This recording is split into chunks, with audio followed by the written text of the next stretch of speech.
वाले ते श्रीकांत शिंदे यांच्या जवळचे आहेत, त्याच्यामुळे मुख्यमंत्र्यांचं संरक्षण आहे त्यांच्यावर. काय खरं म्हणाल तर त्या प्रवक्त्याविषयी बोलायला तेवढं कमी आहे. आता बदलापूरचे आरोपी जवळचे आहेत. मालवणला छत्रपतींच्या पुतळ्याचा जो दुर्दैवी इन्सिडेंट झाला ते बनवणारे जवळचे आहेत. म्हणजे जो काही इन्सिडेंट कुठचाही झाला, एखादा अपघात झाला किंवा काही चुकीचं घडलं किंवा कोणीही व्यक्तीने घडवलं असेल, 13 किंवा 14 कोटी जनतेमधल्या कोणी अपराध्याने काय केलं की तो जवळचा मुख्यमंत्र्यांच्या कसा काय, शिंदे फॅमिलीच्या जवळ कसा काय, हे फक्त आवर्जून सांगण्याचं काम करतायत. पण मी त्यांना दोष देत नाही आहे. त्या प्रवक्त्यांवर मागची मला वाटते 2.5 वर्ष त्यांच्यावर मानसिकदृष्ट्या ते आजारी असल्यामुळे त्यांची ट्रीटमेंट चालू आहे. आणि 2.5 वर्षाचा कालावधी ट्रीटमेंट करत असताना मोठा असल्यामुळे काही औषधांची रिॲक्शन होते. तर आत्ताची चाललेली आहे ती त्यांच्यावर होणारी औषधांची रिॲक्शन आहे आणि त्याच्यामुळे ते वेड्यासारखे काहीतरी चाळे करतायत. मानसिकदृष्ट्या आजारी असलेल्या व्यक्तीला महाराष्ट्राने सांभाळून घ्यायला पाहिजे, कारण महाराष्ट्र सुशिक्षित सुसंस्कृत आहे. एखादा आजारी माणूस असेल तर त्याच्याविषयी बोलू नये. आजारी माणसाला जनता सांभाळून घेईल असं मला वाटतं.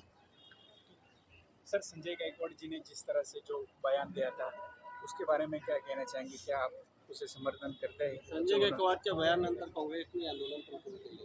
हिंदी में जानना चाहेंगे. एक बात जाहिर है, अगर यही यहाँ का विरोधी पक्ष नेता देश के नेतृत्व किया हुआ, वही पार्टी ने एक ज़माने में नेतृत्व इतने बरसों से किया है, वही आदमी यहाँ पर आके कुछ अलग बातें करता है और फॉरेन में जाने के बाद कुछ देश के बारे में अगर गलत कुछ बातें करता है, तो ये इंटेंशन संजय गायकवाड़ जी का था कि ये आदमी गलत कर रहा है, इसको पनिशमेंट होनी चाहिए, उसको कुछ नुकसान पहुंचना चाहिए, ये कुछ सुधरना चाहिए. इसका मतलब ये नहीं कि जाके उसकी कुछ तकलीफ किसी ने दी है. इसके लिए उन्होंने बोल दिया, एक लोक प्रतिनिधि के हैसियत से उन्होंने बोल दिया है. काल बाळासाहेब थोरात म्हटले होते की महाविकास आघाडीमध्ये जी सरकार येणार आहे त्यांनी काँग्रेसचा मुख्यमंत्री होणार आहे. त्याच्यानंतर जे राष्ट्रवादी शरद पवार गटाचे नेते आहेत त्यांनी सांगितले की मी मुख्यमंत्री पदाचा चेहरा आहे. त्यांच्यामध्ये सगळ्या मुख्यमंत्री पदाच्या चेहऱ्याबाबत वाद सुरू आहे. काय प्रतिक्रिया? रस्सीखेच आहे हे तुम्हाला कळलेलं आहे. उभाटाच्या प्रमुखांनी काय सांगितलं, पहिला चेहरा सांगा. शरद पवार साहेब म्हणतात की पहिला चेहऱ्याची वगैरे गरज नाही, आपले पहिले नंबर येऊ द्या, नंबर आल्यानंतर मुख्यमंत्री ठरेल. काँग्रेस म्हणते आम्ही जास्त एक वर्ण आम्हाला खासदार वाढल्यामुळे हा हक्क आमचा आहे, आम्ही करणार आहोत.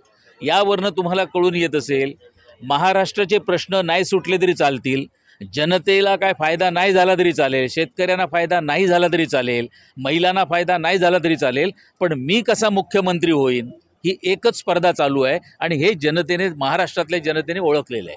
त्यांना कळलेलं आहे की हे फक्त आपापसात पदांसाठी आणि सत्तेसाठी भांडतायत. सत्तेच्या लालसेपोटी हे एकत्रित आलेले आहेत.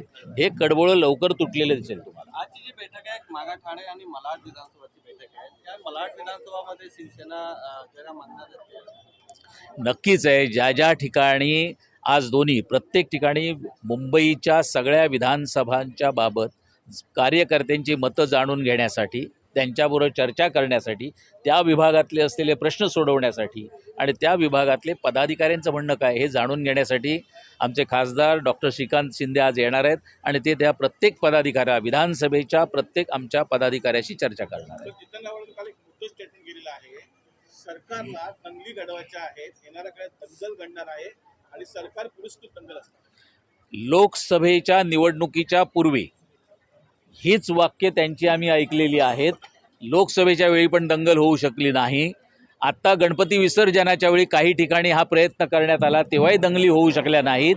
आता पण विधानसभेच्या इलेक्शनच्या पूर्वी हीच व्यक्ती तुम्हाला कळेल दंगल घडवण्याचा कुठेतरी प्रयत्न करेल, पण सरकार हे सगळे प्रयत्न हाणून पाडेल.